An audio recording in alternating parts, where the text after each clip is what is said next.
Muito legal. Gente, o inverno se aproxima e começa em 21 de junho. E a temporada de chuvas intensas no Nordeste também. A gente sabe que todo ano elas provocam muitos desastres, destruição e até a morte de pessoas que vivem em áreas de riscos ou habitam também moradias sem nenhuma infraestrutura. E para falar sobre essa ação, uma ação que pretende treinar a população para o enfrentamento dessas tragédias, está aqui conosco no estúdio Osni Bonfim, que é subsecretário da Defesa Civil em Salvador. Essa ação vai acontecer no dia 28, aqui em Salvador, em Maceió, e estava previsto para Recife. Mas você acabou de me dizer que parece que Recife não vai acontecer, Osni. Bom dia.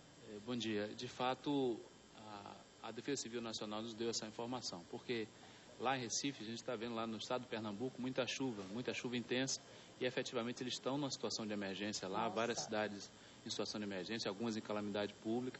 Então, a grande possibilidade de Recife não acontecer. O plano inicial, de fato, era esse: Salvador, Maceió e Recife acontecer simultaneamente O curso vai começar no dia 28 de maio. Vamos fazer já um simulado aqui, olhando aqui e falando para as pessoas que moram nessas áreas de risco, como identificar que a sua moradia está em uma área de fato, uma área de risco.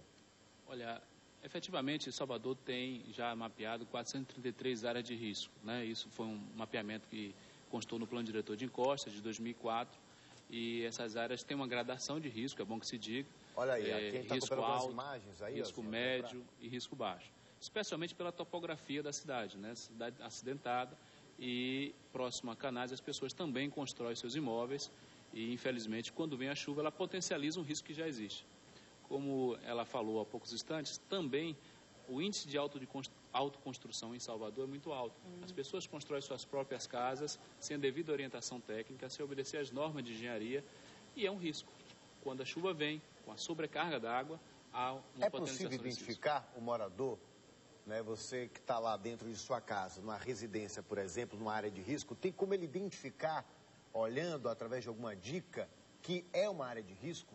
Sim, especialmente se ele percebe que há uma inclinação próxima à sua casa, É o que o pessoal chama de barranco, ou talude, do ponto de vista técnico, é um talude. Se ele está construindo ou na crista, acima do talude, no meio do barranco, ou na base, é uma área de risco, é um ponto de risco.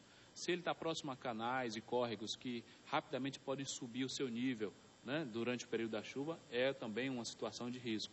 Se, por exemplo, ele percebe que há rachaduras, instabilidade no próprio solo, ao redor do imóvel, no próprio imóvel, se ele percebe que existem rachaduras, são indicativos que pode acontecer um desastre. Então, é importante que ele, observando isso, primeiro, acione logo a Defesa Civil, porque nós temos técnicos que vão lá com expertise que tem para poder fazer a avaliação, a constatação, o dimensionamento se existe risco e em que grau esse risco é. Agora, Osni, o número, inclusive, é 199, não é isso?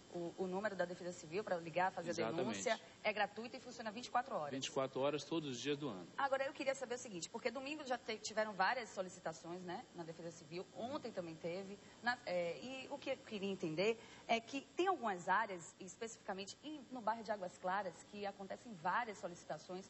Já que existe essa previsão, não tem como fazer um trabalho anterior, um planejamento, não existe isso? Sim, de fato. Porque todo ano a gente sabe que sempre acontece, É fato, acontece, as moradias ficam nesse estado, então não tem como existir um planejamento De anterior. fato, há um trabalho preventivo que é feito nessas áreas de risco, não só a Codesal. Nós atuamos, é bom que se diga, como um sistema. Há um sistema municipal de defesa civil, que a Codesal é o órgão principal, o órgão central, mas todos esses órgãos nos ajudam a fazer esse trabalho. E a gente faz, sim, um trabalho preventivo e preparativo para essas comunidades, inclusive. Há as obras que dão uma característica melhor do ponto de vista infraestrutural, seja de limpeza de macro, microdenagem, seja contenção de encostas, isso tudo é feito. Mas é importante que as pessoas também participem. Não tem como você pensar ou fazer proteção civil, fazer defesa civil apenas institucionalmente, só a prefeitura fazendo, só os órgãos. Não, mas é importante que a população participe efetivamente no seu cotidiano, seja não colocando lixo e entulho em locais inadequados, seja não fazendo corte no talude de forma reta. Você sente falta, então, dessa interatividade com a população? Falta mais interatividade? Sim, falta mais. Eu acho que existe a campanha, falta um pouco mais de até trabalho, Você começou a citar, eu tinha te perguntado como identificar. E o que a população deve evitar fazer para prejudicar e tornar até pior essa área de risco? Você começou a falar aí a questão do lixo. Quais outras medidas que a população deve evitar para poder não piorar a situação? Bom, um dos pontos assim, fundamentais é isso, a colocação de lixo e entulho em local inadequado, nas encostas. Isso é um fator que agrega muito a situação de risco. Por exemplo, a instalação de árvores ou plantação de árvores frondosas em encostas, ela causa uma sobrecarga ali e pode efetivamente antecipar ou aumentar o risco de deslizamento de terra, que é um risco alto na cidade de Salvador. Não colocar ou não despejar água servida, aquela água que sai do esgotamento sanitário, da pia, diretamente na encosta. Também a gente vê, infelizmente, em muitas áreas, as pessoas despejam água diretamente ali vai saturando o solo. Com o tempo, né? E a tendência é saturar aquele solo e ele escorregar também. Então, essas medidas são simples, mas no cotidiano da população minoram muito os efeitos da chuva. Então, é importante que a população participe efetivamente, e aí o papel da imprensa é fundamental, na medida em que leva essa informação, que dá essa oportunidade para as pessoas participarem efetivamente. Esse simulado que nós pretendemos fazer agora no dia 28, lá no bairro 7 de Abril... É um dos piores? 7 de abril. É um dos pontos mais críticos, seria? O miolo da cidade, compreendendo esses bairros Águas Claras, Castelo Branco, 7 de Abril, Canabrava, Sussuarana, alguns pontos do subúrbio são realmente aqueles que têm maior número de ocorrências todos os anos. Né? E a gente escolheu exatamente essa comunidade porque existe lá um núcleo comunitário de defesa civil, são pessoas treinadas em ações de defesa civil, mas ainda existe o risco lá. Então nós vamos fazer esse simulado exatamente para preparar melhor a população nesse momento de chuva.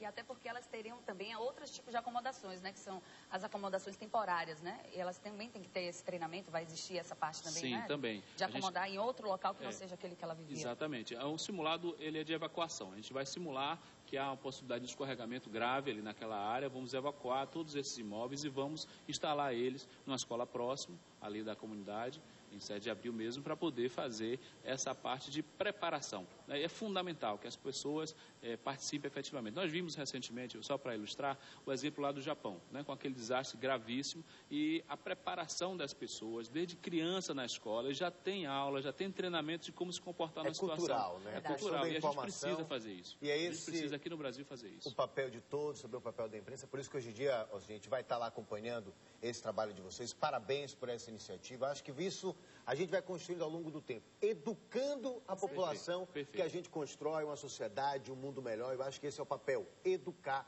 para tudo, é o papel de todos. E agradecer aqui obrigado, a presença, parabéns. Sempre à disposição. Obrigado também. E ele sempre atento aqui, a Defesa Civil sempre aqui com a gente, né? Trazendo detalhes também para a nossa população. E educação, gente, vamos tentar sim internalizar isso para a gente melhorar também a nossa cidade. Agora, Marcos, na próxima